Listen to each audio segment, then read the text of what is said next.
この人ですね。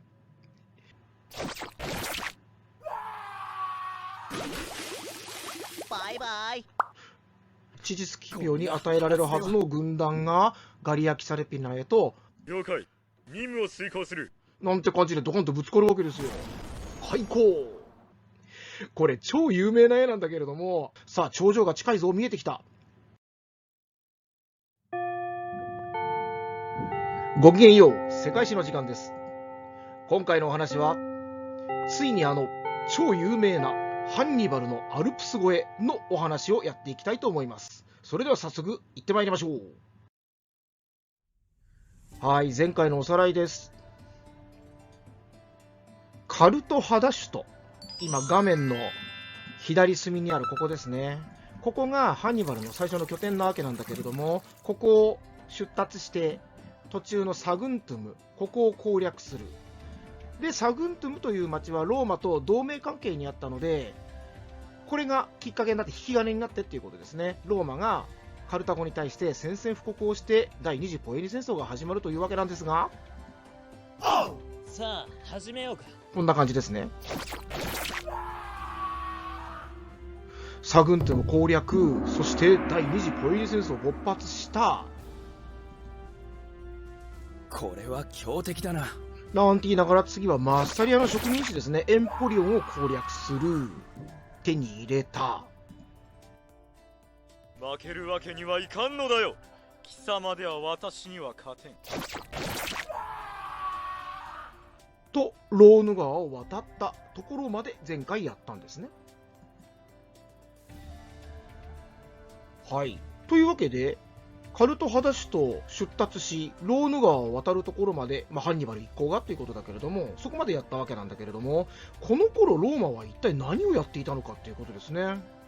まず前220年のことです。ハンニバルがボイー族とかインスブリ族、ガリア人たちですね。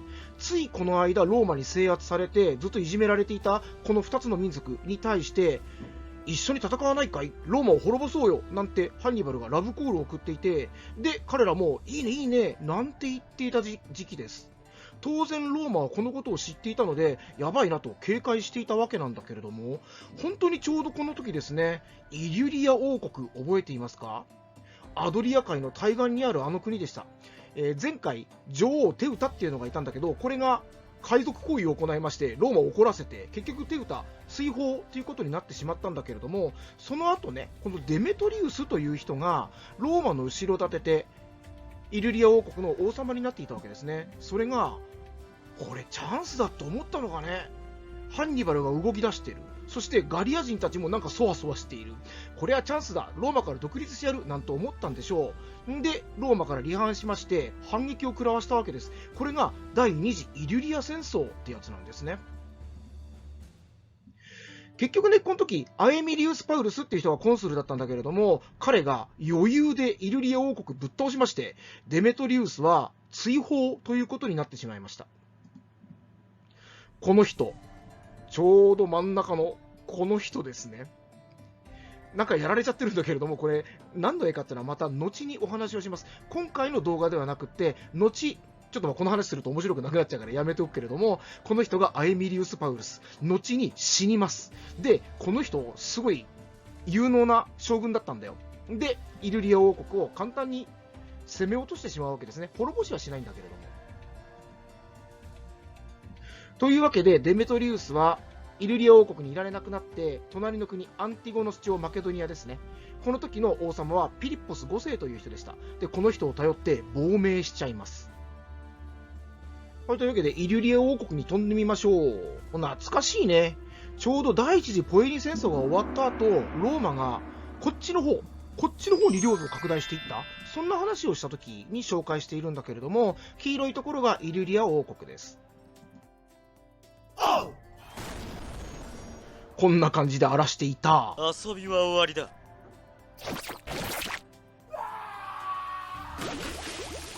バイバイ。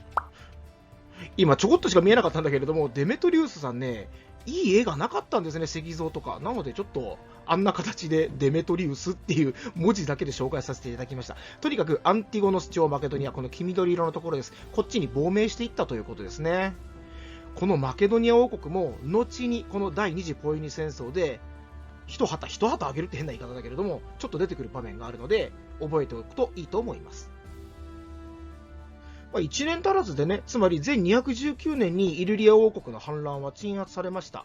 でもってデメトリウスはアンティゴの地をマケドニアに亡命しちゃったわけなんだけれども、この全219年といえばハンニバルがサグントゥム包囲戦を始めています。つまりイルリア戦争、第二次イルリア戦争が終わる前にサグントゥム包囲戦は始まっちゃうんですね。で、さっきも言ったように簡単にイルリア王国倒せちゃいました。だからこの後サグントゥム応援に行けたわけだよ、支援に行けたわけなんだけど、行かなかったよね。覚えているかな。結局サグントゥム包囲戦は8ヶ月もかかってしまったけれども、ハンニバルはこれを落としてしまったわけです。ローマは応援に駆けつけられなかった。どうもね、カルタゴ積極派っていうの、対カルタゴ積極派、つまりカルタゴをやっつけようっていう派閥と、いやちょっとカルタゴと戦うのはまだ早いかもよ、まだ周りに例えばガリア人とかね、イルリア王国もそうだけれども、ちょっと反乱の目ってのがあるわけだよね。こっちちゃんと倒してからでも遅くないんじゃないのという慎重派が対立していて、どうも慎重派の方が優勢だったようですね。というわけで結局サグントゥムに応援をよこさなかった。その結果サグントゥムは陥落しちゃったわけです。で、陥落してしまうとこれはまずいわけだな。そこでやっとローマが立ち上がってカルタゴに宣戦布告するわけだよ。こうして第二次ポエニ戦争が勃発したわけですね。さて、サグントゥム攻略が終わった後、ハンニバルは一旦軍隊を解散して兵隊たち休ませます。で、十分休ませて5月ですね、翌5月、つまり全218年の5月にカルトハダシュトを出立、そしてエブロ川を渡っていくことになるわけですね。で、この法を聞いてローマ側も当然動くわけなんですが、この時のコンスルがプブリウス・スキピオっていう人です。この人、後に出てくる大スキピオという人のお父さんなんだけれども、この人ね、プブリウス・コルネリウス・スキピオって名前なんです。でもって超有名なハンニバルを破った息子の大スキピオもプブリウス・コルネリウス・スキピオで全く同じ名前です。ややこしいですね。で、ここでね、父スキピオって俺今、ここ書いといたんだけど、あえて父スキピオとします。言いにくいですね、父スキピオ。大スキピオのお父さんということですね。同じ名前なので、これでやらせてください。で、彼に、元老院はハンニバルの迎撃を命令することになります。残念ながら彼も良い画像がありませんでした。ごめんなさい。でね、ハンニバルが動き出したという報はすぐにガリア人の耳にも入ります。ボイー族やインスブリ族はハンニバルと共同してローマに対抗しようと思っていたので、これを機に彼らも放棄するわけですね。反乱を起こします。突然のことで、ローマ側も一応予想はしていたんだけれども、ちょうどね、このハンニバルに呼応して動き出したんで慌てたわけですね。本来だったらばこのチチスピキオに与えるはずの軍団を仕方なくガリア・キサルピナに送ることになりました。というわけでチチスキピオは自分が束ねる軍隊がいなくなっちゃったわけですね。いきなり初動でつまずきます。大スキピオ、動くのが遅れてしまいました。つまりチチスキピオのための軍団をもう一回招集しなければ ならなくなったということですね。はい、今度はガリアだ。この辺りがガリア・キサルピナです。で、プラケンティアとかクレモーナとかモデナっていうのが植民地、ローマが作った植民地ですね。ここに対してよろしく頼む。どこ見てんだ。なんて感じでガリア人たちが反乱を起こしちゃったので、チチスキピオに与えられるはずの軍団がガリア・キサルピナへと派遣された。結局チチスキピオは出航するのが遅れてしまうということになります。また軍団を集めなければいけないということですね。はい、やっとチチスキピオ軍団再編しましてヒスパニアへと出航します。途中でマッサリアに寄港するわけなんだけれども、そこで一報入るわけですね。ハンニバルの軍団がすでにローヌ川の手前までやってきてると、あと4日でローヌ川越えちゃうよっていうところまで来てびっくりするわけです。こんなところまでもう来てんのと。仕方がないので今どこにいるだろうと、騎兵300機を偵察に送り出すことになります。一方その頃ハンニバル軍団はローヌ川渡河作戦やってるわけですね。で、この最中にチチスキピオがマッサリアに駐屯している情報が入ってきます。そこで騎兵500機をローヌ川下流へと送り出し、どんな感じかちょっと見てこいとやるわけですね。チチスキピオもハンニバルも両方とも偵察隊を送ることになりました。不思議なもんでね、あんなだだっ広い荒野で目印なんかあるわけもないのに、この偵察隊偶然出くわすわけですよ。で、そこで戦闘がすぐ始まってしまうわけなんだけれども、結局カルタゴ軍負けてます。500機のうち240機っていうから、半分減っちゃったんだな。一方、ローマ側も140機失ってるっていうから、結構な損害だったんだけれども、明らかにカルタゴ側がやられてます。で、逃げていくわけなんだけれども、それをローマ側の騎兵隊が追っかけることになります。で、結局これ、ローヌ川渡河作戦終わったところで、ちょうど戦蔵をローヌ川、900メートルもある長い幅の広い川を渡らせている最中に起きた事件だったようなんだけれども、結局、後を追っかけられちゃって、ハンニバル本体の位置、捕捉されちゃうんですね。こんな感じですよ。ちょうど象を船、イカダっていうのかな、これで対岸に運んでいる最中だったわけですね。で、帰ってきた偵察部隊に、今あの辺にいますよ、なんてことを知らされる。